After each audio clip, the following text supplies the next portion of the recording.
Good morning, good morning, good morning, very very good morning everyone. एक बार सभी लोग जल्दी से कमेंट कर दें। मेरी वॉइस क्लियर आ रही है आप लोगों के पास? सब कुछ बेहतर और क्लियर है? अगर शुरुआत करें क्लास की, और क्लास बिल्कुल होगी भाई। क्या बात है, क्लास क्यों नहीं होगी भाई? बरका, दीपक, सुचिता, एवरीवन, आरती, क्लास लाइव हो चुकी है। राधे राधे भाई सभी को, वेरी वेरी गुड मॉर्निंग, नमस्कार। चलिए भाई, क्लास चल रही है भाई, कोई इश्यू है क्या? लगातार मुझे बताइए, एक बार जल्दी से कमेंट करिए। सब कुछ परफेक्ट है, ऑल राइट है सब कुछ? चलिए भाई, एक बार यस का कमेंट कर दे देवित। एवरीवन, तो हमारी बैंकिंग पर बात चल रही थी। अच्छा, कुछ शेड्यूल का इश्यू था, ओहो। अच्छा भाई, तो अच्छा, क्लास शेड्यूल 9:30 दिखा रहा था सर। ओके ओके, तो शायद कम्युनिकेशन गैप हुआ, क्योंकि मुझे लगा क्लास 9:45 ही है। 9:45 से क्लास है आप लोगों की, इसलिए क्लास 9:45 पर मैंने लाइव की है भाई।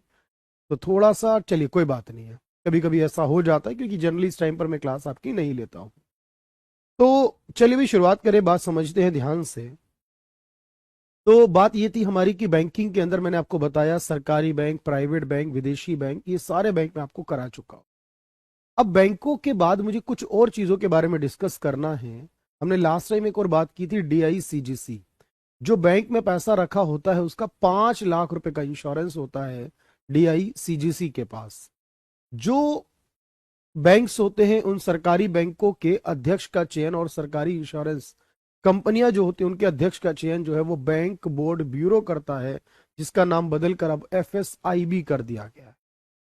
इसके अलावा मैंने आपको बताया कि कौन कौन से कोड यूज होते हैं, IFSC, स्विफ्ट, MICR और LEI कोड होता है।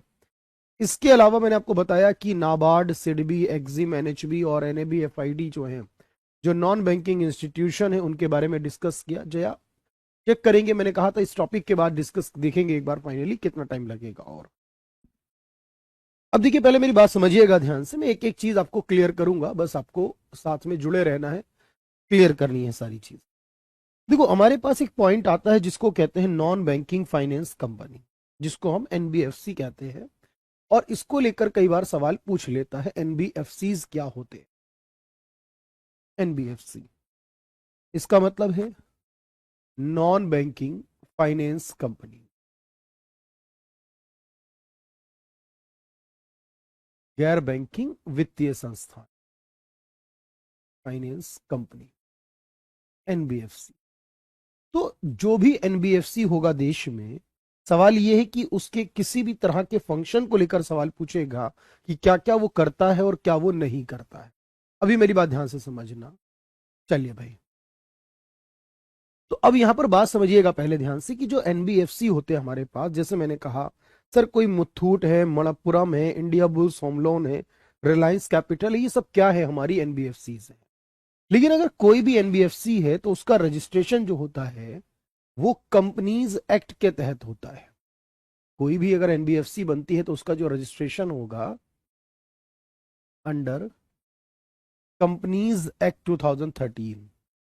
कंपनी बनाने के लिए कानून है, उसका नाम है कंपनीज एक्ट 2013। हिंदी में कहेंगे कंपनी अधिनियम 2013 जो है, उसके अंतर्गत उसका रजिस्ट्रेशन हो। अधिनियम 2013 के अंतर्गत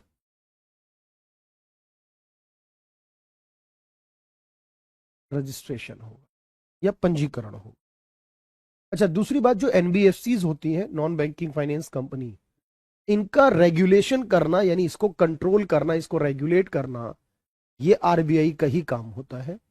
इनको भी RBI रेगुलेट करता है, रेगुलेटेड बाय RBI, यानी हिंदी में कहेंगे RBI द्वारा संचालन हो। अच्छा, ये जो NBFC होंगी, नॉन बैंकिंग कंपनीज, यानी कि ये हमें लोन प्रोवाइड करती हैं, एडवांस प्रोवाइड करती हैं, ऋण देती हैं। इसका मतलब यह है प्रोवाइडिंग लोन्स, यानी कि ऋण प्रदान करते हैं। लेकिन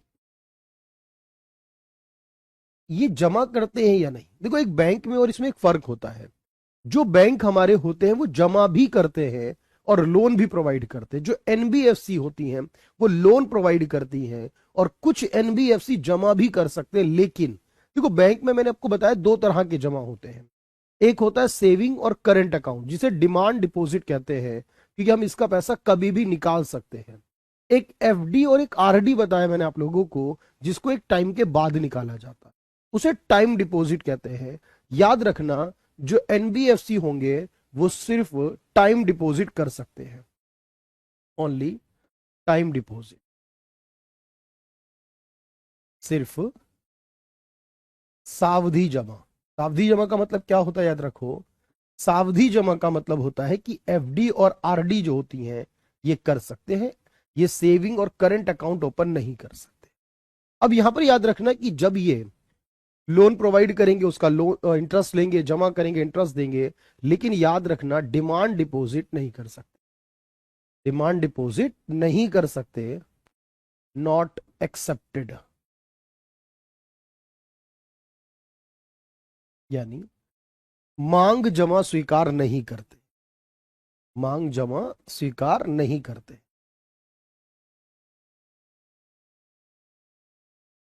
अच्छा, मांग जमा का मतलब क्या होता है मैंने बताया, मांग जमा का मतलब होता है सेविंग अकाउंट और करंट अकाउंट, ये ओपन नहीं होता है, बाकी ये लोन वगैरह प्रोवाइड करेंगे।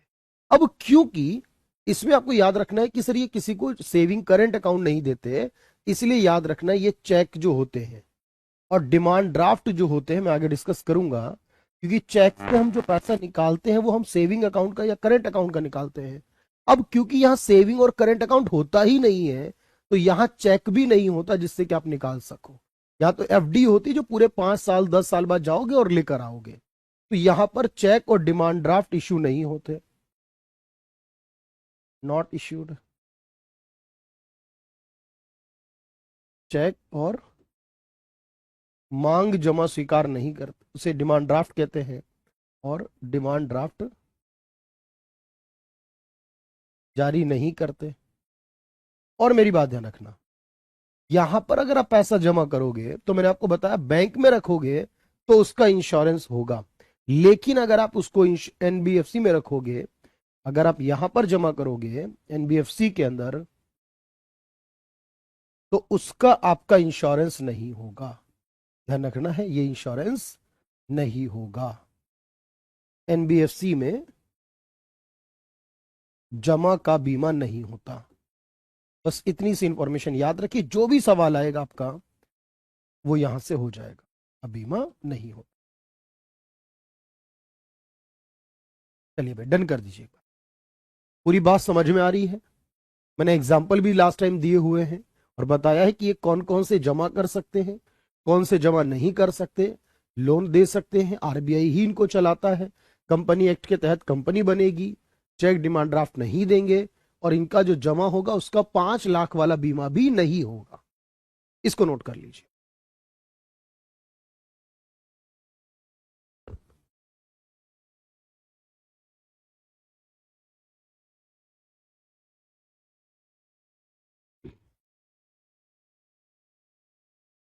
Non banking finance company.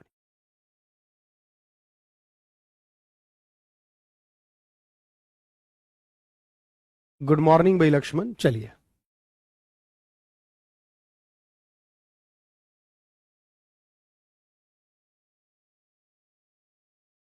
Done है यहां तक, साथ साथ लिख रहे हैं मोस्टली, कोई बात नहीं भाई। तो एफडीआरडी कर सकते हैं लेकिन सेविंग करंट अकाउंट ओपन नहीं कर सकते। हो जाएगा क्या? अरे भाई अन्वेष बहुत दूर है भाई, वो तो किसने कहा भाई इतना, ठीक है इतना नहीं चाहिए भाई, ठीक है अन्वेष। चलिए भाई इसको नोट कर लीजिए, फिर आगे बढ़ते हैं कुछ अगले पॉइंट की तरफ। एक और बात समझिएगा, क्योंकि देखो जिस तरह का कॉन्सेप्ट आता है एग्जाम में, अगर आपने वो टच नहीं किया तो बेकार है पढ़ना। तो एग्जाम में पूछे गए सवाल मैं आपको दिखाऊंगा 1 मिनट के बाद, जब इसको करा दूंगा उसके बाद। अगला देखिएगा ध्यान से, बैंक लॉकर का भी इंश्योरेंस नहीं होता क्योंकि वो जमा में नहीं आता। लॉकर में अगर कोई चीज रखी है तो उसका इंश्योरेंस नहीं होगा भाई। अच्छा, एक चीज होती है उसे कहते हैं एमएफआई, माइक्रो फाइनेंस इंस्टीट्यूशन। आप लोगों ने सुना होगा ये term, micro finance institution, MFI कहते हैं, माइक्रो फाइनेंस इंस्टीट्यूशंस कहते हैं। अब जो माइक्रो फाइनेंस इंस्टीट्यूशन है, पहली बात याद रखना ये है, it is a part of NBFC, it is A category of NBFC. तो एनबीएफसी जो होती है उनमें ही कुछ माइक्रो फाइनेंस इंस्टीट्यूशन होते हैं। ये एनबीएफसी का एक प्रकार है, का एक भाग है, या एक प्रकार है, एनबीएफसी में आता है। और एनबीएफसी का रजिस्ट्रेशन आप जानते हो। देखो माइक्रो का मतलब क्या होता है, छोटा सा। मेरी बात ध्यान से सुनना, माइक्रो का मतलब होता है छोटा सा। और जब हम छोटे से के बारे में बात करते हैं तब क्या कहोगे कि सर जब हम किसी गरीब इंसान को लोन देते हैं और वो भी कम अमाउंट में लोन देते हैं, यानी इनका काम क्या है, loan to low income person. समझना बात, लो इनकम पर्सन यानी कि जो गरीब लोग होते हैं उनको लोन देना, कम आय वालों को लोन देना।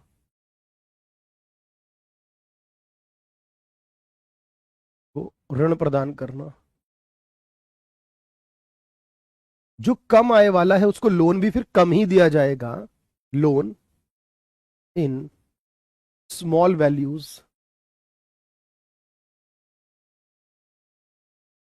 कम धनराशि या छोटी धनराशि में लोन देना, ठीक में ऋण देना। अब जो लोन दिया जाएगा चाहे वो कम इनकम वाला हो या ज्यादा इनकम वाला, चार्ज किया जाएगा उस पर interest. Interest applicable on loan, interest रहेगा। जो ब्याज लगता है वो तो आपको देना ही पड़ेगा उस लोन पर। लोन पर ब्याज रहेगा, ऋण पर ब्याज होगा। तो आप कहेंगे फिर फर्क क्या है, समझो भाई। देखो जब कोई भी लोन दिया जाता है ना तो लोन के बदले में कुछ गारंटी रखनी होती है। लोन के बदले जो गारंटी रखते, मान लीजिए मैंने एक लोन लिया गोल्ड के बदले, तो मैं अपना गोल्ड बैंक को दूंगा, बैंक मुझे लोन देगा। या मैं प्रॉपर्टी के बदले लोन लूं तो मैं प्रॉपर्टी बैंक के नाम करूंगा, प्रॉपर्टी के पेपर बैंक को दूंगा और बैंक मुझे लोन देगा। इसे कहते हैं कोलेट्रल। कोलेट्रल का मतलब होता है किसी भी, ध्यान से समझना, यहां मैं एक बात लिख रहा हूं, कोलेट्रल क्या होता है। कोलेट्रल या बंधक कहते हैं इसे। तो कोलेट्रल या बंधक का मतलब होता है किसी ऋण के बदले, किसी ऋण के बदले गिरवी रखी गई संपत्ति या गारंटी, यानी गारंटी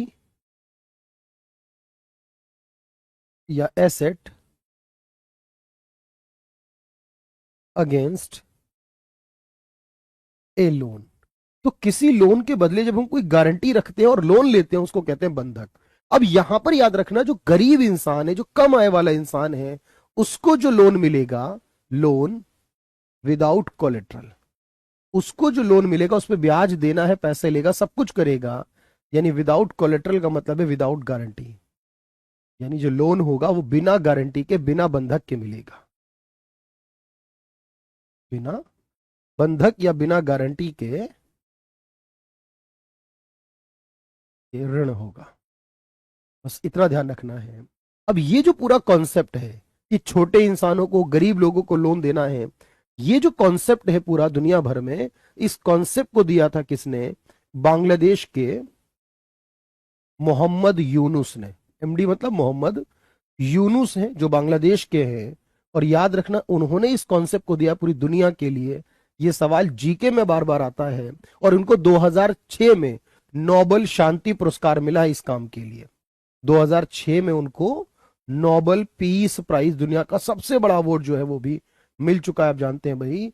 तो इसलिए याद रखना इसका कॉन्सेप्ट किसने दिया। और कोलेट्रल का मतलब क्या है, भी बिल्कुल भाई कुणाल, कोई अलग करने की जरूरत नहीं, पहले ही एक्स्ट्रा है, ये सोचिए, इससे बाहर नहीं जाएगा कुछ भी। इसको डन कर लीजिए जल्दी से एक बार। माइक्रो फाइनेंस इंस्टीट्यूशन का मतलब क्या होगा। तो एनबीएफसी ही है। एनबीएफसी को रजिस्टर्ड हमेशा कंपनी एक्ट में करते हैं, रेगुलेट हमेशा आरबीआई करता है। बस इसमें कम इनकम वालों को लोन दिया जाता है, स्मॉल अमाउंट में, स्मॉल वैल्यूज में दिया जाता है, कम ब्याज लगता है लेकिन बिना गारंटी के होगा। और ये पूरा कॉन्सेप्ट मोहम्मद यूनुस बांग्लादेश के हैं जो, और उनको नोबेल पुरस्कार भी मिल चुका है। नोट कर लीजिए।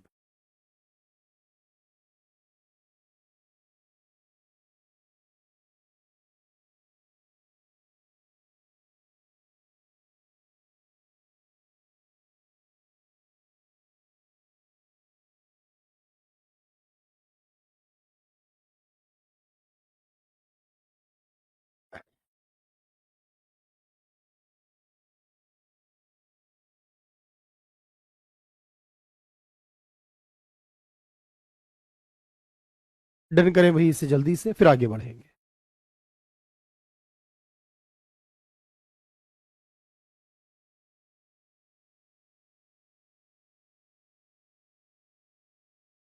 चलिए भाई, डन है यहां तक, फिर आगे बढ़ेंगे अगले पॉइंट की तरफ, उसको डिस्कस करेंगे।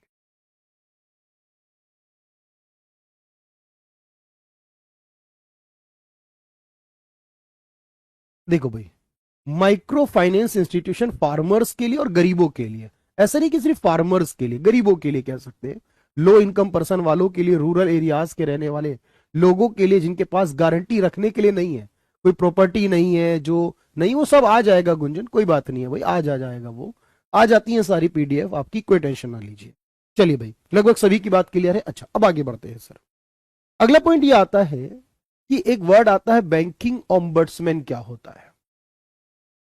देखो, आपको बहुत डिटेल में नहीं करना है, बस आपको पता होना चाहिए बैंकिंग ओम्बड्समैन क्या होता है और ये क्या चीज करता है। देखो, और ये स्कीम कब आई है, तो इसको कहते हैं बैंकिंग ओम्बड्समैन स्कीम 2006, 2006।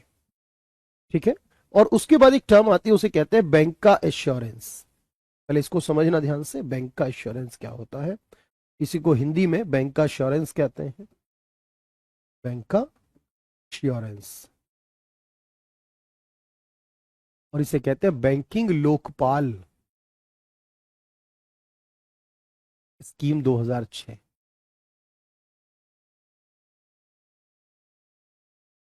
देखो, अब मेरी बात समझना, मान लीजिए कि आप बैंक में डील करते हो, आपका बैंक में अकाउंट है या बैंक से आपने लोन लिया है।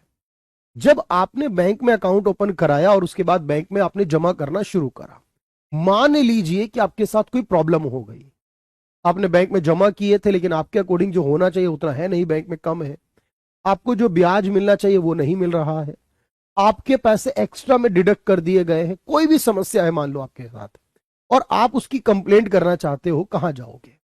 अगर आप बैंक वालों से कहोगे और वो सुन नहीं रहे आपकी बात, उनको लगता है कि गलत नहीं है कुछ भी, बैंक वाले आपकी बात नहीं सुन रहे, तो फिर आप किसके पास कंप्लेंट करोगे। आप केस करोगे, कोर्ट में केस करोगे, तो आपको पता है पूरा जीवन निकल जाता है लोगों का, कोर्ट केस सॉल्व नहीं होता, और आपके 10,000 का, 20,000 का, 50,000 का, लाख 2 लाख का अगर केस भी होगा तो उसका कोई वैल्यू नहीं है, या तो करोड़ों और अरबों रुपए के केस पेंडिंग पड़े हैं। तो अब सवाल ये कि सर अगर वहां ना जाए, कोर्ट भी ना जाए, बैंक वाले भी ना सुने, तो कहां जाए, किसके पास जाए। इसके पास जाए, इसका नाम है बैंकिंग ओम्बड्समैन। भारत के अलग अलग राज्यों की राजधानी में मुख्य तौर पर, वरना एक राज्य में, एक जगह मैं बताऊं आपको, दिल्ली में है, फिर हमारे कानपुर में है उत्तर प्रदेश के लिए, उसके बाद देहरादून में है उत्तराखंड के लिए, झारखंड का रांची में है, बिहार का पटना में है, इस तरीके से भारत के लगभग 20-22 जगहों पर बैंकिंग लोकपाल बनाए गए, एक तरीके की अदालत बनाई गई है।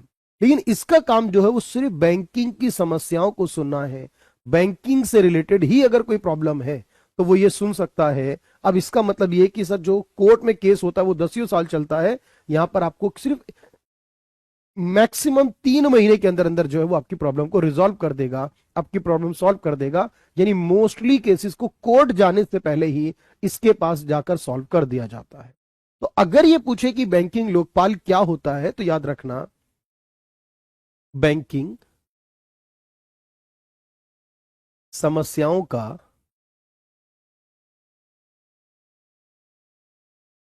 समाधान करने वाली संस्था, करने वाली संस्था, an authority to resolve banking issues. तो कोई भी समस्या आप इसके पास जाए। अब इसके पास कैसे जाना है, देखो इसका एक प्रोसेस है। पहले आप बैंक मैनेजर के पास जाए और बैंक मैनेजर आपकी प्रॉब्लम को अगर 30 दिन के अंदर सॉल्व ना करे, देन इसके पास कंप्लेंट होगी, उससे पहले नहीं होगी। और ये जो आपकी प्रॉब्लम है वो 20 लाख रुपए तक की प्रॉब्लम को सॉल्व कर सकता है। भाई 20 लाख रुपए से बड़ी प्रॉब्लम है तो ये नहीं सुनेगा। 20 लाख रुपए तक का कोई केस है, छोटे छोटे केस, इसका मतलब मैक्सिमम कंपनसेशन लिमिट जो होगी, जो आप अप्लाई कर सकते हो, अधिकतम हर्जाना जो लिमिट है इसके पास, जितना हर्जाना मांग रहे हो आप किसी भी समस्या का, वो है 20 लाख रुपए। 20 लाख रुपए से ज्यादा का केस करना है तो इसके पास आप नहीं जा सकते, फिर कोर्ट ही जाना पड़ेगा। तो छोटे छोटे केस को सॉल्व करेगा, लेकिन शर्त यह है कि ये कौन है, ये आरबीआई का ही कोई ऑफिसर है, इसे आरबीआई द्वारा नियुक्त किया जाता है, ये आरबीआई द्वारा बनाया जाता है, आरबीआई द्वारा अपॉइंट किया जाता है एक ऑफिसर को, तो वो ये प्रॉब्लम सॉल्व करता है। ठीक है। अच्छा, अब यहां पर एक बात यह है कि सर अगर मान लीजिए कि कोई प्रॉब्लम है उसके पास जाए, तो मैंने क्या कहा, इससे पहले, इसके पास जाने से पहले, इससे पहले बैंक मैनेजर, इससे पहले जाने से पहले बैंक मैनेजर के पास 30 दिन का समय होता है। यानी आपको पहले क्या करना है, मैनेजर के पास जाना और उसको 30 दिन का समय देना है। अगर वो 30 दिन में ना जाए, मध्य प्रदेश का भोपाल में है, ठीक है भाई अन्वेष, तो 30 दिन में अगर वो ना करे तो जाके करना है भाई यहां पर। चलिए भाई कोई बात नहीं, और बिल्कुल बिल्कुल कर लेंगे भाई आराम से सौरभ, कोई दिक्कत नहीं भाई, 30 दिन का समय होगा। अब एक सवाल ध्यान से सुनना, अभी एक स्कीम आई है, उसका नाम है इंटीग्रेटेड ऑम्बड्समैन स्कीम 2021। मेरी बात ध्यान से सुनना, एक लाइन रहेगा ये, जो इंटीग्रेटेड ऑम्बड्समैन स्कीम 2021। अगर पूछे कि इसका क्या मतलब हुआ, 2006 में आई थी, ये 2021 में क्यों आ गई फिर से, देखो ध्यान से। अभी क्या हुआ कि पहले जो था ना, वो हम ऑनलाइन पेमेंट वगैरह नहीं करते थे। आजकल आप देख रहे हो ना, हम ऑनलाइन पेमेंट बहुत ज्यादा करते हैं। और मान लो ऑनलाइन पेमेंट में समस्या आ जाए, कोई एनबीएफसी है उसमें लेकर समस्या आ जाए, बैंक में समस्या आ जाए, तो जो पहले बैंकिंग ऑम्बड्समैन था वो सिर्फ बैंकिंग समस्याएं सुनता था, जिसमें ऑनलाइन पेमेंट नहीं आती थी, डिजिटल पेमेंट नहीं आती थी। अब क्योंकि चाहिए हमें ऐसा कि जो डिजिटल पेमेंट भी कवर करे, हमने एक नया रूल बनाया, उसमें क्या नाम रखा, इंटीग्रेटेड ऑम्बड्समैन स्कीम। तो अगर बैंकिंग का इश्यू हो,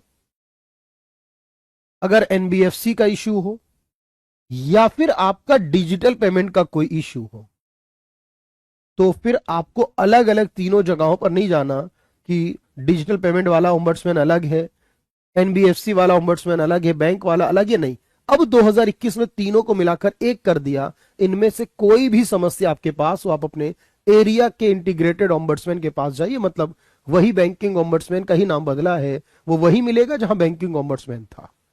कुछ बात समझ में आ रही है कि हमारी प्रॉब्लम का रिजॉल्व कौन कर सकता है भाई। अच्छा, एक होता है बैंक का एश्योरेंस, इसको सुन लो एक मिनट में।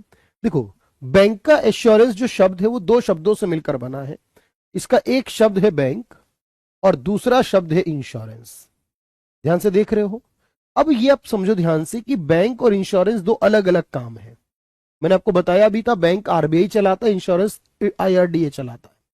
आजकल क्या हो रहा है कि बैंक में भी इंश्योरेंस बेचा सॉरी बैंक में भी इंश्योरेंस बेचा जाता है।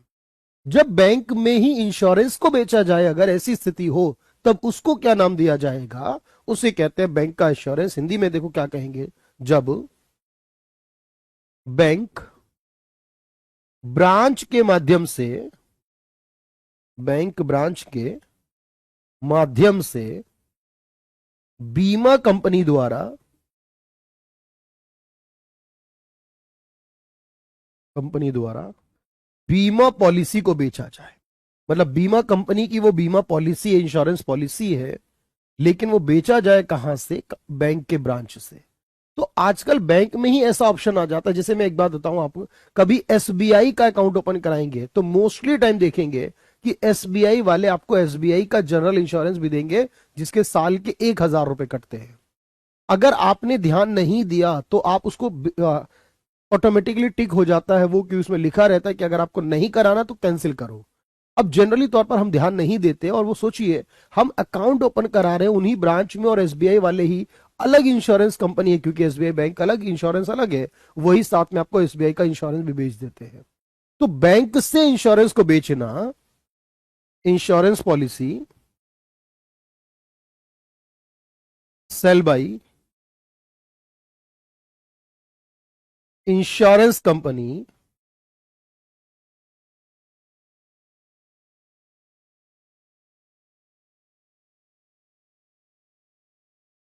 Through bank branch. तो इंश्योरेंस कंपनी जो है बैंक ब्रांच के माध्यम से इंश्योरेंस पॉलिसी अगर बेचे तो उसी को, देखो एग्जाम में एक बात याद रखना, ऐसा नहीं है कि जो मैं लिखवा रहा हूं एग्जैक्टली यही शब्द आएगा। शब्द कुछ भी हो, ध्यान रखना जहां पर बात बैंक और इंश्योरेंस दोनों की एक साथ आ रही है कि स्टेटमेंट में, उसका मतलब ही बैंक का इंश्योरेंस होता है। बात क्लियर हुई हो तो यस कहिएगा और इसको नोट करिएगा।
चलिए मेरे भाई, तो बैंक मैनेजर को कंप्लेंट करने के बाद आप यहां कंप्लेंट कर सकते हैं बैंकिंग ओम्बड्समैन।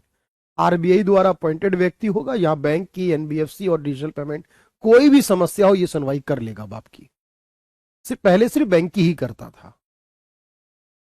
तो बैंक का इंश्योरेंस कहा जाएगा बैंक और इंश्योरेंस को जोड़कर।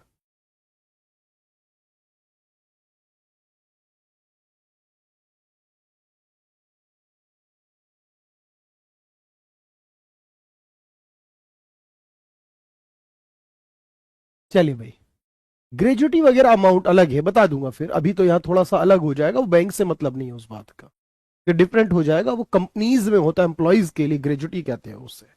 चलिए आगे बढ़ते हैं सर, कुछ और पॉइंट डिस्कस करते हैं, ध्यान से सुनना। देखो होता क्या है, जब हम किसी के अकाउंट में पेमेंट करते हैं तो एक पेमेंट का तरीका होता है, इसे कहते हैं एनईएफटी। मेरी कुछ बातों को ध्यान से सुनना। एक तरीका होता है उसे कहते हैं आरटीजीएस, एक तरीका होता है उसे कहते हैं आईएमपीएस, उसके बाद एक तरीका होता है उसे कहते हैं ईसीएस, एक तरीका होता है उसे कहते हैं यूपीआई। अच्छा, इसके अलावा एक होता है ब्राउन लेबल एटीएम,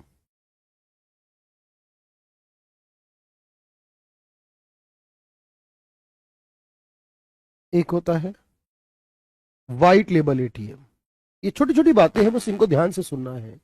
इनका मतलब क्या होता है, यानी एटीएम क्या होता है, पहले तो यही पता हो एटीएम क्या है, और उसके अंदर ब्राउन क्या है और व्हाइट क्या है। देखो एक एक करके समझेंगे बात को। पहली बात ध्यान से, जब मुझे किसी के अकाउंट में पैसा भेजना होता है, सौभाग्य इंग्लिश में लिखवा दीजिए, अच्छा कोई रह गया पॉइंट इंग्लिश में, अच्छा, it, third one, that's one, it appointed by RBI, first it is appointed by RBI, and the second one is the firstly complaint to bank manager for 30 days, firstly complaint to bank manager for 30 days, then complaint to banking ombudsman। याद रहेगी इतनी बात, लिख लेंगे आराम से। चलिए अब देखो, एनईएफटी होता है national electronic fund transfer, national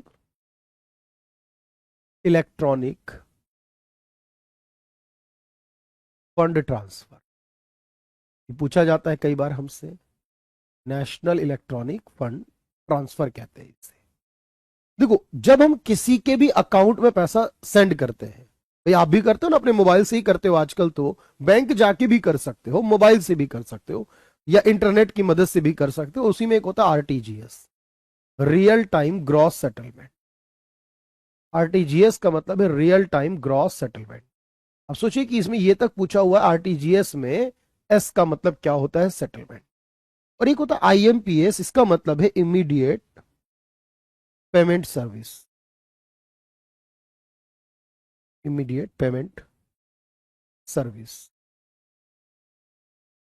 देखो, एक्चुअली क्या है कि अगर आप एनईएफटी यूज करते हो तो आप सिर्फ इंडिया में ट्रांसफर कर सकते हो, सिर्फ इंडिया में।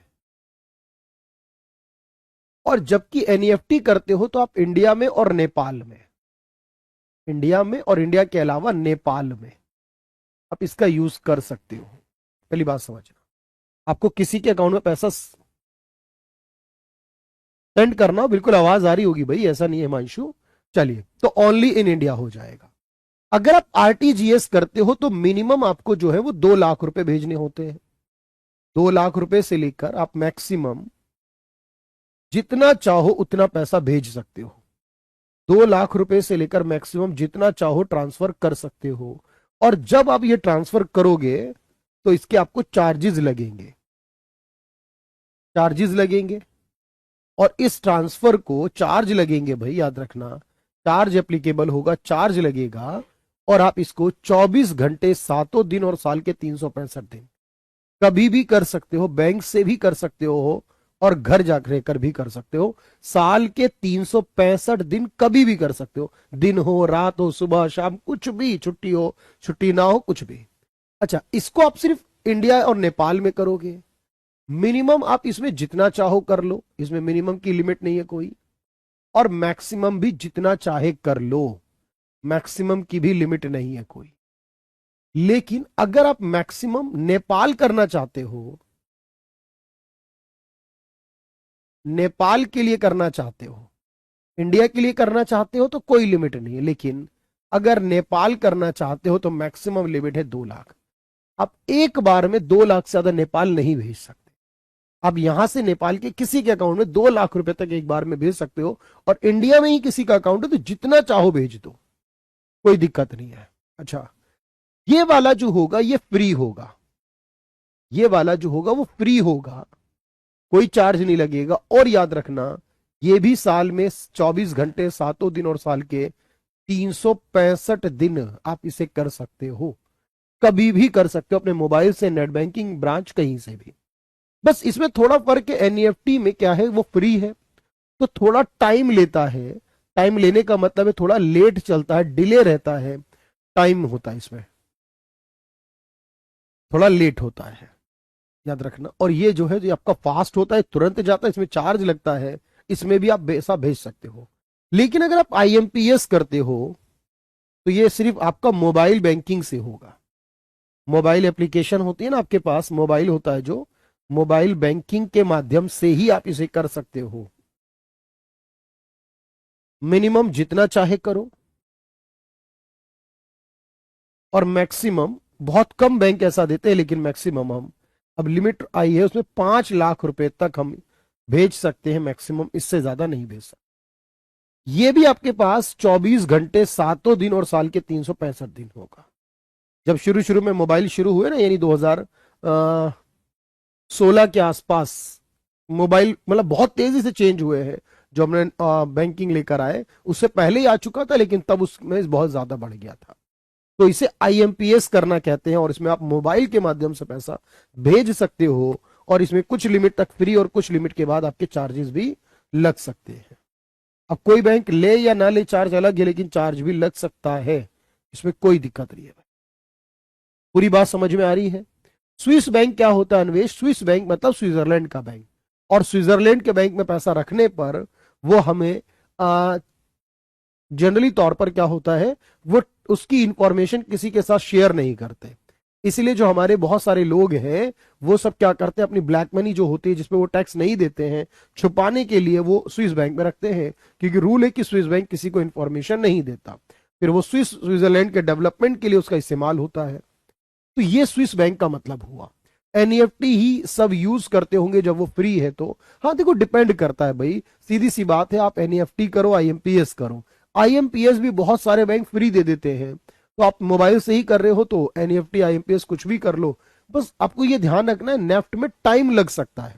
तो अमूमन जो बिजनेस क्लास के लोग होते हैं ना, बिजनेसमैन होते हैं, और वो बड़े अमाउंट में डील करते हैं, उनको जल्दी करना होता है, तो वो आरटीजीएस का इस्तेमाल करते हैं। तो ये थोड़ा सा फर्क है बस, इसके अंदर प्रोसेस दोनों ही है। एक में आपको चार्ज लग रहा है, एक आपका फ्री हो रहा है। ये फ्री अभी हुआ है, पहले नहीं होता था। चलिए, अब इसके बाद देखिएगा ध्यान से, तो आपके पास सारी इंफॉर्मेशन हो, आप इसको सेल ट्रांसफर कर दोगे भाई।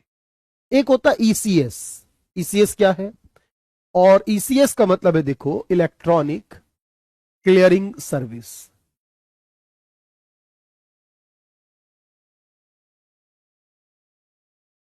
Electronic clearing service. यूपीआई मतलब यूनिफाइड पेमेंट इंटरफेस।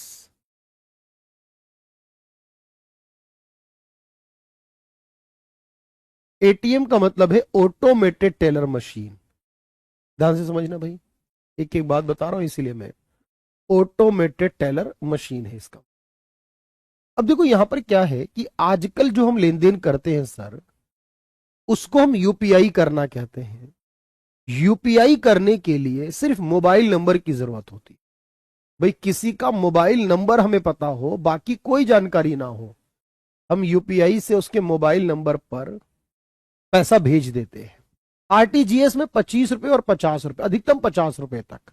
वो नहीं आएगा एग्जाम में, मतलब तो मैं बता दिया आपको। बस आज तक आपके लेवल पे जो एग्जाम होता है उसमें पूछता है कितनी मिनिमम लिमिट है, 2 लाख। ये भी अगर याद कर लिया ना तो काम बन जाएगा आपका।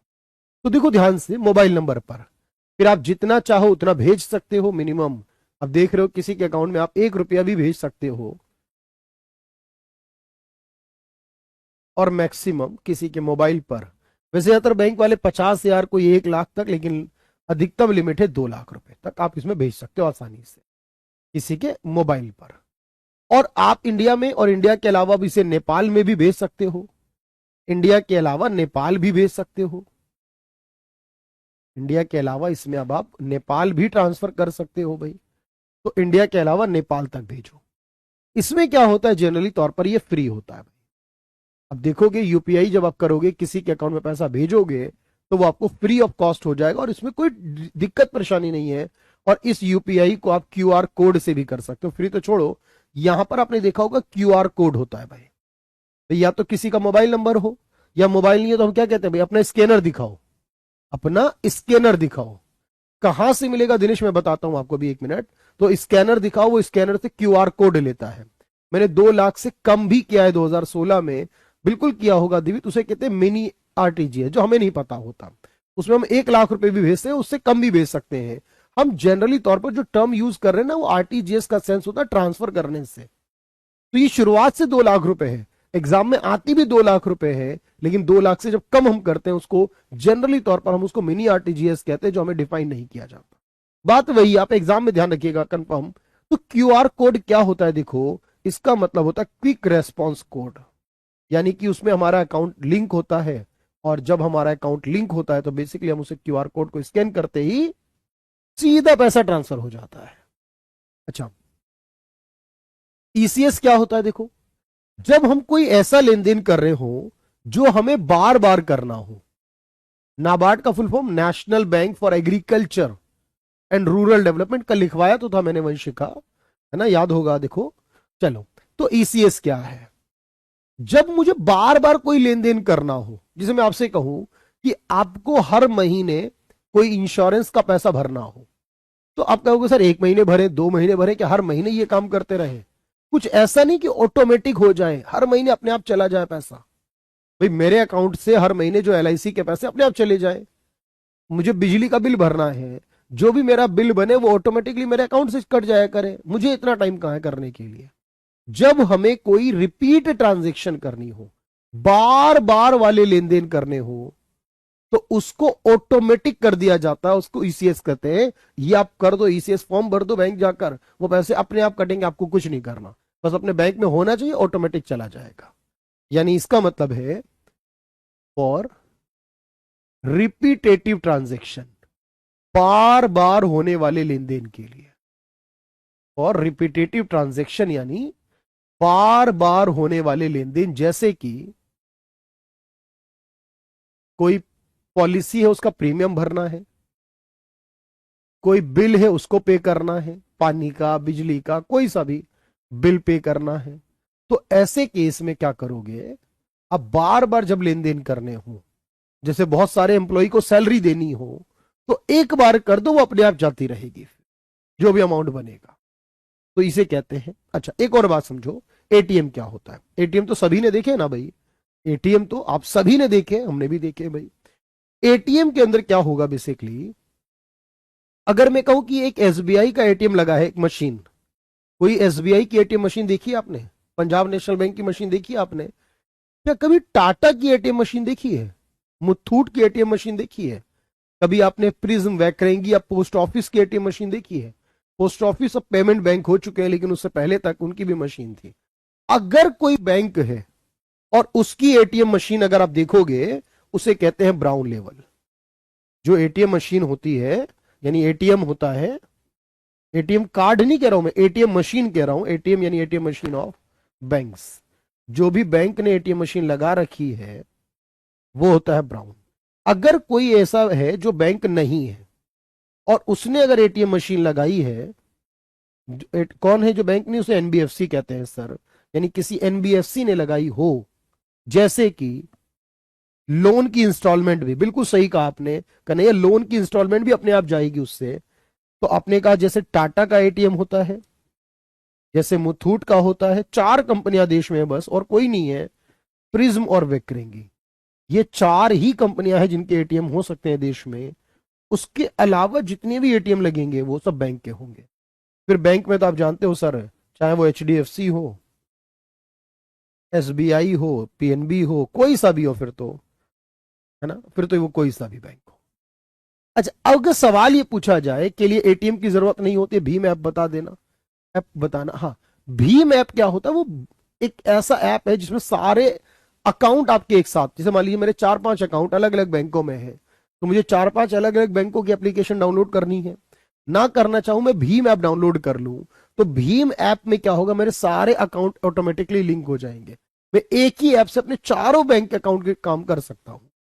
पेटीएम के एटीएम भी आए थे पहले, बंद हो गए। पेटीएम तो बैंक है तो इसलिए कोई दिक्कत नहीं है, और पेटीएम के एटीएम कार्ड भी आए थे, नो डाउट, पर वो तो बैंक के तो आ ही सकते हैं भैया, क्योंकि उसका नाम है पेमेंट बैंक। तो सवाल पूछता है पहला व्हाइट लेबल किसने लगाया था। देखो याद रखना, पहला जो व्हाइट लेबल एटीएम है ये वाला, सबसे पहले इसे लगाया था 2013 में, टाटा कंपनी ने। सबसे पहला कोई कंपनी का एटीएम जो है वो टाटा ने लगाया था, और उसको नाम रखा था इंडी कैश।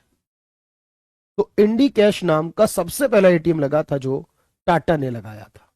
ईसीएस किए होंगे और अकाउंट में बैलेंस ना हो तो वो आपका बाउंस हो, मतलब वो कैंसिल हो जाएगी पेमेंट, फिर जो भी चार्ज लगना है वो तो लगेगा ही, जैसे लगता है भाई। फिर तो ड्यू डेट हो गई, ड्यू डेट पे आपने वैसे भी नहीं किया आपने तो चार्ज लगेगा, बैंक से नहीं गया तो भी चार्ज लगेगा, ठीक है।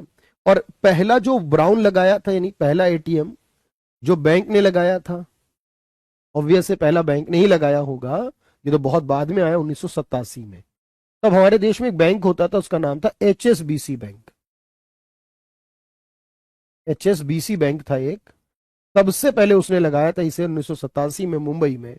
और जो पहला व्हाइट वाला है वो सबसे पहले टाटा ने लगाया था 2013 में, वो भी मुंबई में। चलो ये भी बताया मैंने आपको। ध्यान रखना है, बैंकों के भी एटीएम होते हैं, जो बैंक नहीं है उनके भी एटीएम होते हैं। आप मोबाइल से भी लेन देन करते हो बिना किसी इंफॉर्मेशन, उसका अकाउंट नंबर नहीं चाहिए, डिटेल, सिर्फ मोबाइल नंबर चाहिए, उसे यूपीआई कहते हैं। आप बार बार करने वाले लेन देन हो तो उसे ईसीएस कहते हैं, अपने आप हो जाते हैं फिर। इसे डन करें भाई।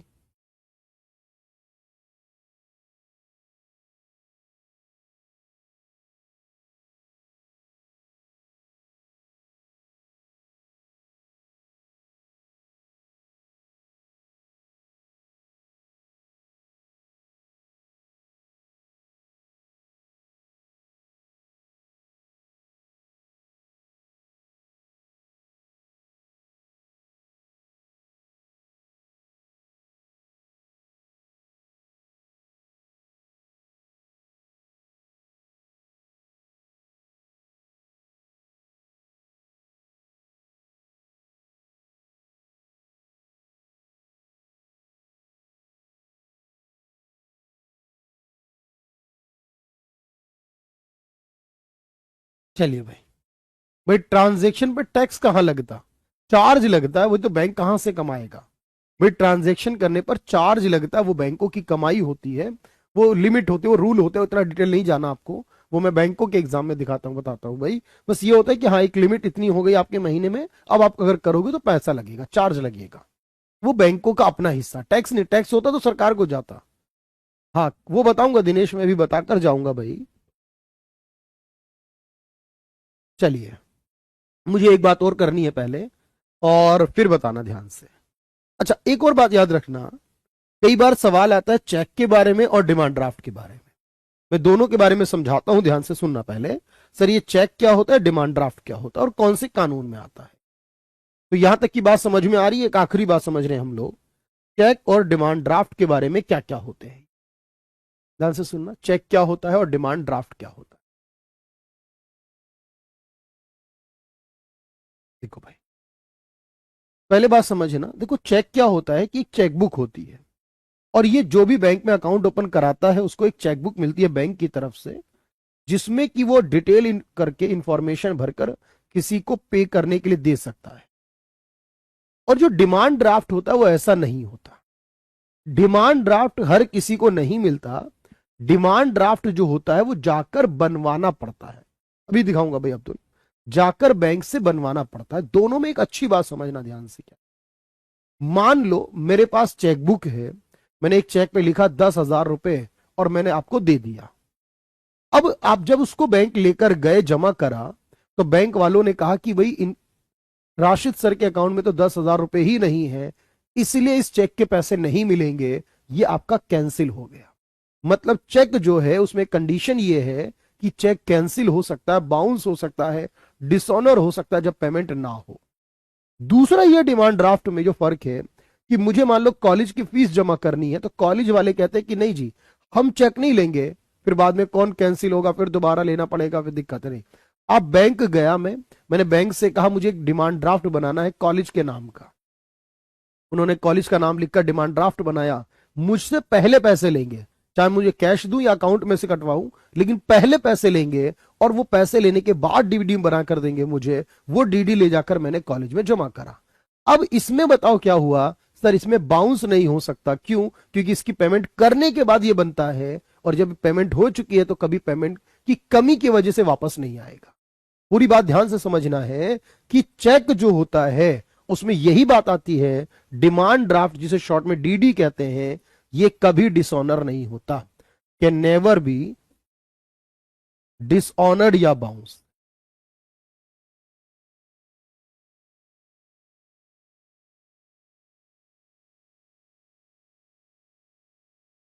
तो डिमांड ड्राफ्ट कभी भी डिसऑनर या बाउंस नहीं होता, ये सबसे इंपॉर्टेंट बात है।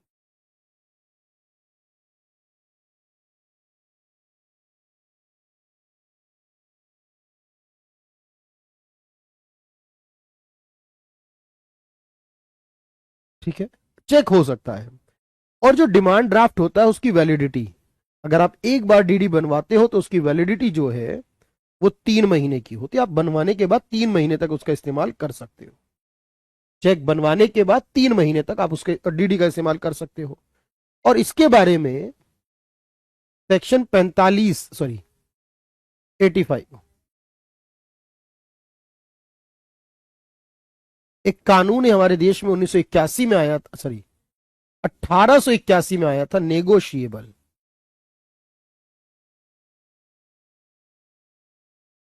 Instrument act 1881। तो हमारे देश में कानून जो 1881 में आया था, उस कानून में ये सारी बातें गिवन है। अच्छा, मैंने कहा चेक जो होता है वो डिसऑनर हो सकता है, चेक कैन बी डिसऑनर और बाउंस।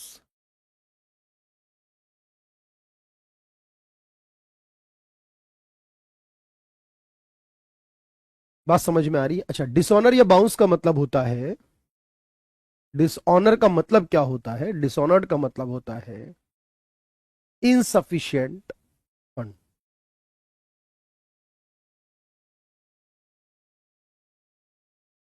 इन बैंक अकाउंट। तो आपका जो बैंक में खाता है उसमें जो पैसे हैं उससे पेमेंट करने के लिए वो सफिशिएंट नहीं है।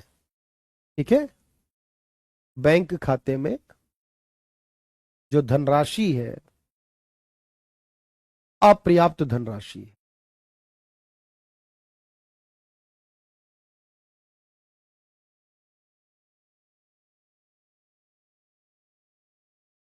तो अपर्याप्त धनराशि, इसलिए वो बाउंस हो जाएगा। अच्छा याद रखना, ये बाउंस के बारे में जो जानकारी है section 138 of negotiable instrument act 1881, एक कानून है, माफ कीजिएगा 1881, हाँ, नेगोशिएबल इंस्ट्रूमेंट एक्ट 1881, 1881 के इस कानून के सेक्शन 138 में ये बात लिखी है। क्योंकि अगर याद रखना भाई, जो जरूरी है वो मैं बता रहा हूं यहां पर, निखिल इतनी हिंदी समझ जाओगे आप, उम्मीद करता हूं भाई, कि सर ये बाउंस हो सकता है, बस यहां लिखा बाउंस नहीं हो सकता, यहां लिखा बाउंस हो सकता है। और बाउंस होने का मतलब ये है यहां पर कि इसका मतलब आपके खाते में पैसे नहीं है। और अगर ऐसा होगा तो ये इस कानून में, ये इस कानून के सेक्शन 138 नंबर में लिखा हुआ है।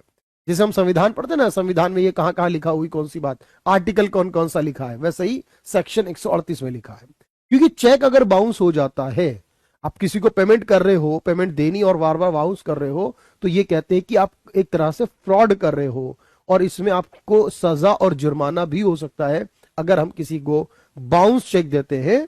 तो बाउंस चेक के केस में आपने कभी देखा होगा, कभी किसी वकील को देखना ध्यान से, वकील होते हैं ना जो, उनके बोर्ड लगे होते हैं, उसमें लिखा रहता है हम हत्या का या कोई भी दहेज का, इसका उसका केस लड़ते हैं, वहां लिखा रहता है हम 138 के केस भी लड़ते हैं।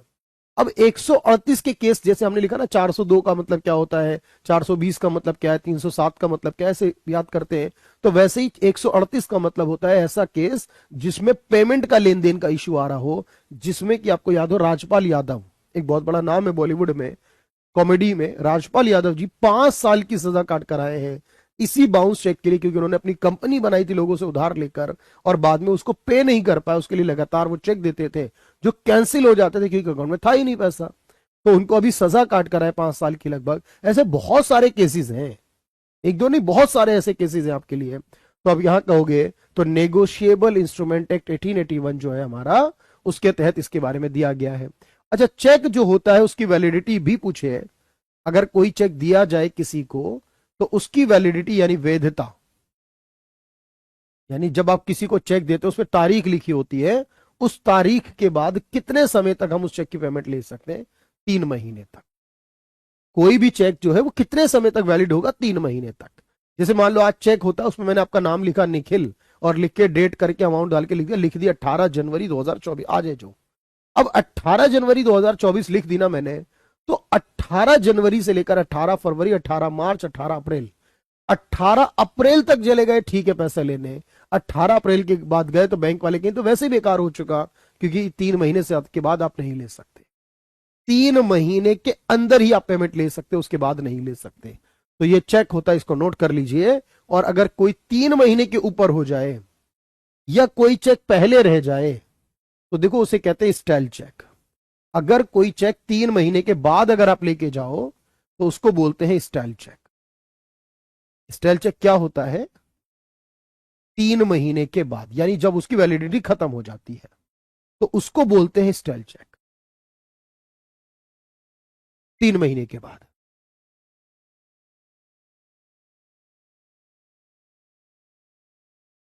सेक्शन 138, ये चेक जो लिखा है उसमें एक्ट के बाद 1881, 1881, जो यहां लिखा 1881 वही यहां लिखा 1881, 1881 लिखा है कुलदीप भाई।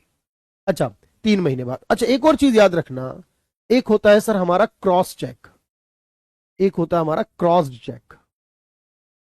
देखो कभी ध्यान से देखना कि कभी कभी आप देखोगे चेक के कोने पर ना तो लाइन खींची गई होती है सर, चेक के कोने पर 2 लाइन खींची दी जाती है, उसका क्या मतलब होता है। देखो चेक की पेमेंट के 2 तरीके होते हैं, समझना। जैसे मुझे चेक मिला कहीं से, तो मैं वो चेक बैंक लेकर जाऊं, एक तो होता है मैं जमा कर दूं, मुझे 2 दिन के बाद अकाउंट में जमा आ जाएंगे पैसे। एक होता है मैं कहूं मुझे कैश दे दो, समझ रहे हो, मैं कैश भी ले सकता हूं और मैं अकाउंट में भी जमा करवा सकता हूं उसके। लेकिन जब मैं किसी के कोने पर, चेक के कोने पर, ध्यान देखना, ऐसे सारी इंफॉर्मेशन होती है लेकिन यहां ऐसे करके जब दो लाइन खींच देता हूं, इसका मतलब होता है क्रॉस चेक कि पेमेंट, जो उसका लेन देन है उसका पेमेंट सिर्फ बैंक खाते में। यानी इसका मतलब क्या हुआ कि अगर मैं ये कहूं कि पेमेंट सिर्फ बैंक खाते में होगा, तो अर्थ ये हुआ कि कैश नहीं ले सकता। अगर बिना लाइन का है, उसी दिन चेक में इन में तो जो डेट लिखी हो उसी दिन वो वैलिड होता है। नहीं भाई, ऐसा थोड़ी है। भाई मैं आपको अन्वेष आज चेक दूं 18 जनवरी लिखकर, तो क्या आप उसे कल नहीं ले जा सकते, परसों नहीं ले जा सकते? 3 महीने तक कभी भी ले जा सकते हो पेमेंट के लिए। 3 महीने वैलिड होता है। अब मान लो मैं आपको लिख दूं, आज तारीख है 18 जनवरी, मैं आपको एक चेक दूं, लिखूं 25 जनवरी 2021, तो वो 25 जनवरी के बाद 25 अप्रैल तक जा सकते हो, 25 अप्रैल के बाद नहीं जा सकते, 25 और जनवरी से पहले नहीं जा सकते। जो डेट होती है उस दिन या उसके बाद 3 महीने तक। ध्यान रखना भाई। तो आपने कहा भुगतान सिर्फ बैंक खाते में होता है, इसका मतलब लाइन खींचने का मतलब है कि उसकी डायरेक्टली कैश नहीं ले सकते आप, वो आपके अकाउंट में जाएगा, फिर उसमें से निकालोगे आप। ये 3 टाइप के चेक, डिसऑनर चेक, स्टेल मतलब 3 महीने के बाद पुराना हो जाए, खराब हो जाए, और एक होता है लाइन खींच दी जाए। ये मुख्य तौर पे पूछे जाते हैं। तो जो जो जरूरी चीजें हैं वो मैंने आपको लगभग कराई हैं इसके अंदर, और मैं अगले 5 मिनट आप लोगों को कुछ प्रैक्टिस भी करा दूं थोड़े से सवालों की, जिससे कि आपको एक कॉन्फिडेंस आ जाएगा भाई कि सवाल कैसे और किस तरह के पूछे जाते हैं। मुझे दीजिए 2 मिनट।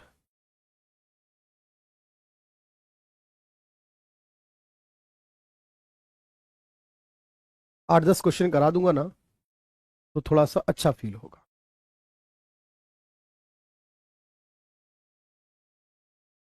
8 10 क्वेश्चन करा देता हूं, अच्छा फील होगा बिल्कुल।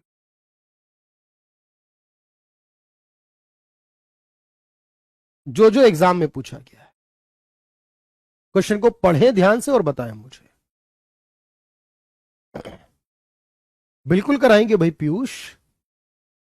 सार्वजनिक क्षेत्र बैंकों के अध्यक्षों का चयन कौन करता है? जितने भी सरकारी बैंक हैं उनके अध्यक्षों का चयन कौन करता है? बैंक बोर्ड ब्यूरो, जिसको अब एफएसआईबी कहा जाता है। बैंक बोर्ड ब्यूरो करता है, बीबीबी करता है। बैंक में क्या परिसंपत्ति में शामिल नहीं है? कौन सी बैंक की एसेट नहीं है? एसेट नहीं है इसमें। बैंक की एसेट क्या नहीं है बताओ? और ये हर एक सवाल आपके एग्जाम का पूछा हुआ है भाई, मैंने नहीं बनाया कोई सवाल, एग्जाम में आया था। तो याद रखना, डिपॉजिट, जमा, क्योंकि मैंने बताया था जब हम बैंक में कोई पैसा जमा करते हैं, जब हम बैंक में कोई पैसा जमा करते हैं सर, वो जमा करना बैंक के लिए लाइबिलिटी होती है, कर्ज होता है। और जो बैंक किसी को लोन देता है, एडवांस देता है, उधार देता है, निवेश करता है, वो उसके लिए संपत्ति हो जाती है। लिखवा रहा है मैंने, देखना ध्यान से। जो बैंक में जमा होता है वो नहीं होता।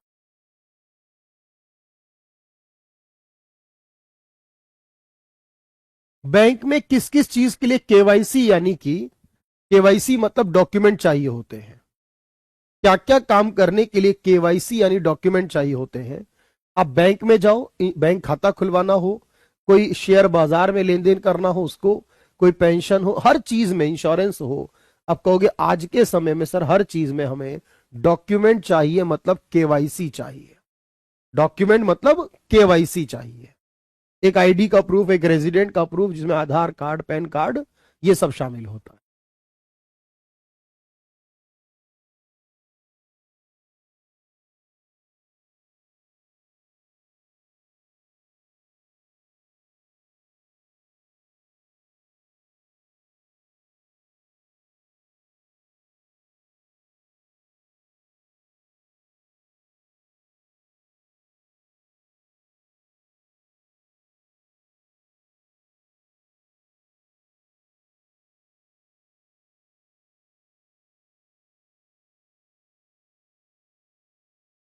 माइक्रो फाइनेंस इंस्टीट्यूशन के बारे में बताओ। सूक्ष्म वित्त company, micro finance institution, micro finance company के बारे में, माइक्रो फाइनेंस कंपनी के बारे में। जो माइक्रो फाइनेंस कंपनी है वो उनको उधार देती, इनकी सीमा एक सीमा से अधिक आय नहीं होती। उनको जो ऋण की राशि है वो उधारकर्ता एक सीमा से अधिक नहीं मांग सकता, वो भुगतान करने से मना नहीं कर सकता, वो जमानत प्रस्तुत करने से मना नहीं कर सकता। क्या गलत है? क्या गलत है ये बताओ। देखो भाई, तो याद रखना, जो वो बैंक वाले हैं, उन ग्राहक जो है वो क्या देने से मना कर सकता? आप कहोगे सर वो जमानत देने यानी कि कोलेट्रल देने से मना कर सकता है। ये बात गलत है इसमें, क्योंकि हमने बोला था, आपने लिखवाया था सर कि कोलेट्रल जो है वो नहीं देते इसमें, यानी वो कोलेट्रल देने से मना कर सकता है। कोलेट्रल देने से मना कर सकता है क्योंकि बिना कोलेट्रल के होता है।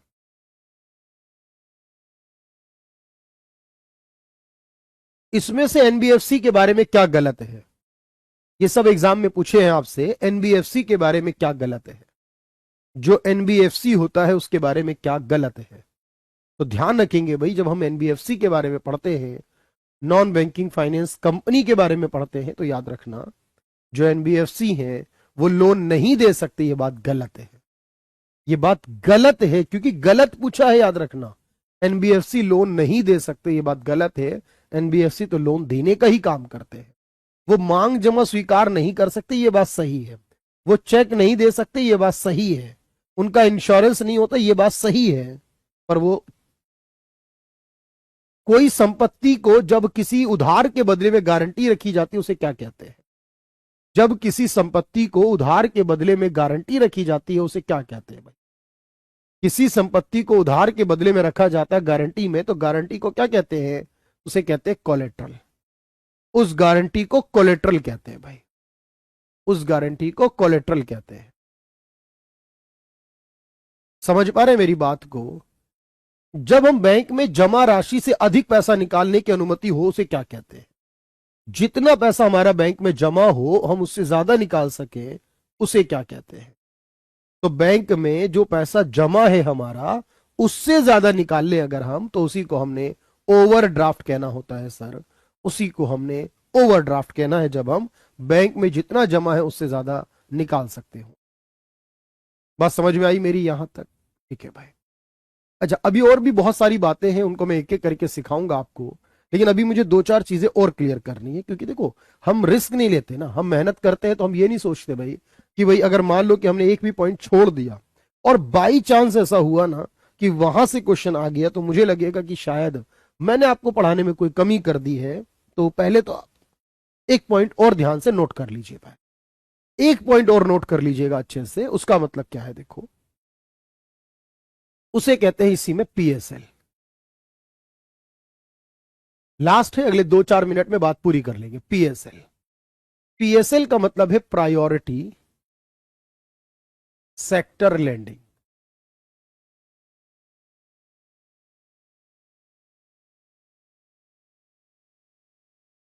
अब मुझे एक सोच के बताना बात ध्यान से, हमारे देश में रिजर्वेशन क्यों बनाया गया?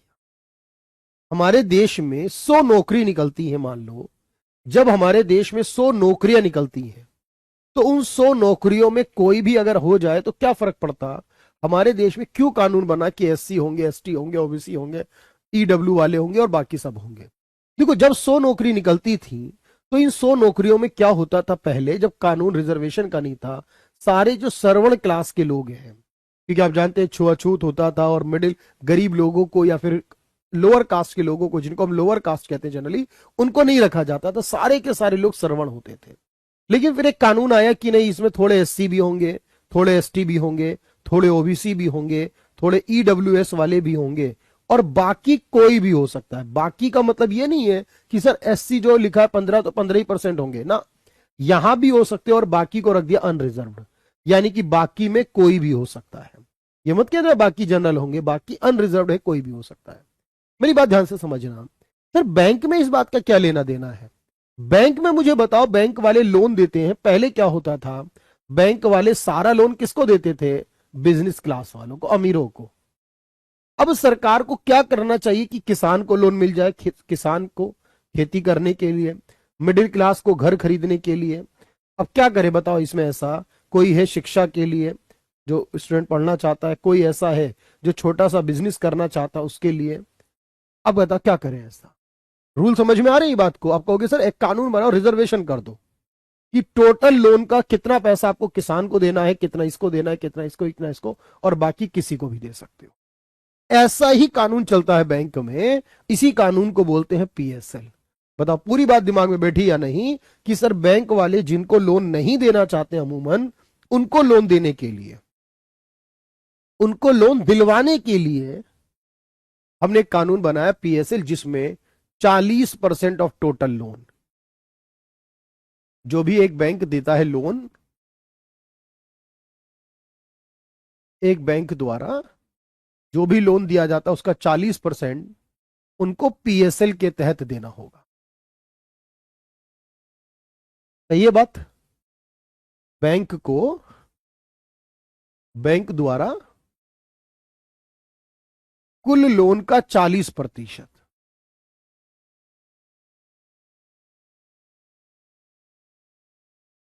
पीएसएल के तहत। अब आप कहेंगे सर इसमें कौन कौन आता है, यही पूछेगा, इसमें कौन कौन आता है जो पीएसएल के तहत लोन ले सकता है। इसी को नोट कर लीजिए, साथ में आखिरी बात है आज के लिए और इस चैप्टर बैंकिंग वाले चैप्टर के लिए। तो इसमें एक तो आते हैं एग्रीकल्चर यानी किसान, खेती करने के लिए, इसके तहत उनको लोन मिलेगा। दूसरा एजुकेशन, शिक्षा के लिए मिलेगा।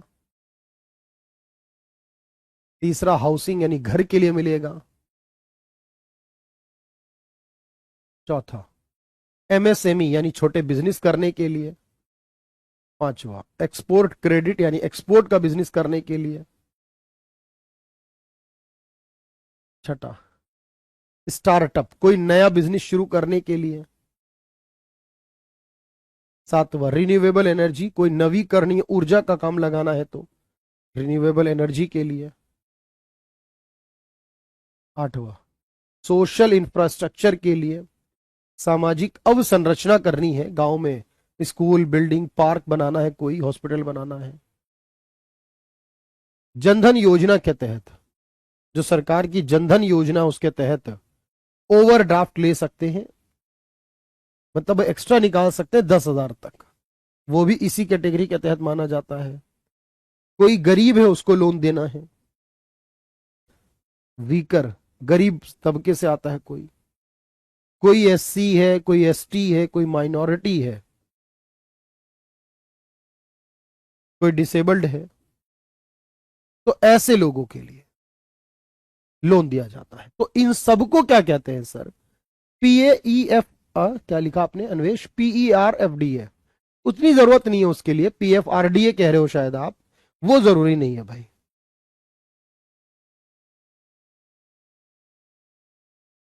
और जो पीएफआरडीए है वो पेंशन फंड है, वो पेंशन के लिए होगा।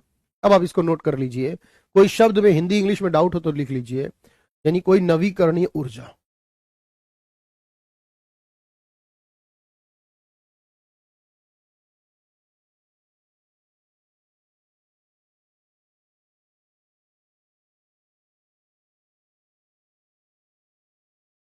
बाकी तो समझ में आ रहा है ना क्या क्या लिखा है?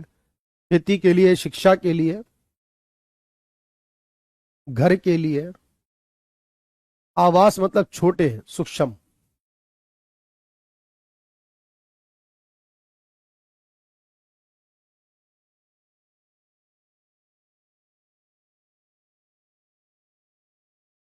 एक्सपोर्ट क्रेडिट, स्टार्टअप, गरीब तबका या गरीब वर्ग, कोई एससी एसटी माइनॉरिटी डिसेबल्ड है तो उन सब के लिए। ठीक है, इसमें सवाल आता कैसा, वो भी एक बार दिखा दूं। चलिए बात आई है तो ये क्वेश्चन आया था, जरा ध्यान देना। कौन से पीएसएल के तहत ऋण ले सकते हैं? इनमें कौन कौन से सेक्टर के अंदर पीएसएल के अंतर्गत लोन लिया जा सकता है? तो कोई माइनॉरिटी हो तो उसको भी पीएसएल में मिल सकता है, शिक्षा के लिए भी है, नवीकरणीय ऊर्जा के लिए, और जनधन में जो एक्स्ट्रा निकालने को ओवरड्राफ्ट कहते हैं वो भी कर सकते हैं। ये क्वेश्चन आया था एग्जाम में, देखो ध्यान से। तो आप कहोगे इसमें बिजनेस का लोन नहीं आता है, इसमें कोई कार खरीदनी हो, कोई बड़ा बिजनेस शुरू करना हो तो उसका लोन नहीं आता है। बाकी सब आते हैं इसके अंदर। तो ये एक तरह से वही रिजर्वेशन का रूल है जो बाकी जगह। और अगर कोई डाउट हो, अगर आप प्रैक्टिस कर रहे हो, अगर आप कुछ भी कर रहे हो ना अपने लिए, और आपको लास्ट में कोई डाउट हो अगर, तो उन सबको नोट करके रखिएगा अपने पास, क्योंकि मैं सबसे लास्ट में डाउट क्लास लूंगा तो आपके सारे डाउट सॉल्व कर दूंगा। सबसे आखिर में मैं डाउट क्लास भी लूंगा। तो अगर अभी भी कुछ रहता है मन में कि ये वाली बात रह गई या ये होना चाहिए था, या प्रैक्टिस में हमें ये वाला मिला जो नहीं हुआ क्लास में, देखो 100% तो कभी नहीं हो सकता जीवन में। पूरी जीवन भर पढ़ाई कर लो तो भी नहीं हो सकता। एग्जाम ओरिएंटेड हो सकता है हमेशा। तो अगर फिर भी कुछ लगे कि ये वाले टॉपिक पे सवाल बन रहा था और हमसे नहीं हो पाया, नोट करिए, डाउट क्लास में पूछना आपकी जिम्मेदारी। और अगर आपने नहीं पूछा तो जिम्मेदारी फिर आपकी होगी, रिस्पॉन्सिबिलिटी आपकी होगी। नोट करके आइएगा। बैंकिंग का चैप्टर आज हमारा फिनिश हुआ। बाकी अगली क्लास में बताऊंगा कितनी और क्या क्या पढ़ना है और कैसे पढ़ना है। अच्छे से कवर हो रहा है ना सब कुछ, ये बता दीजिएगा बस। Thank you everyone, thank you so much.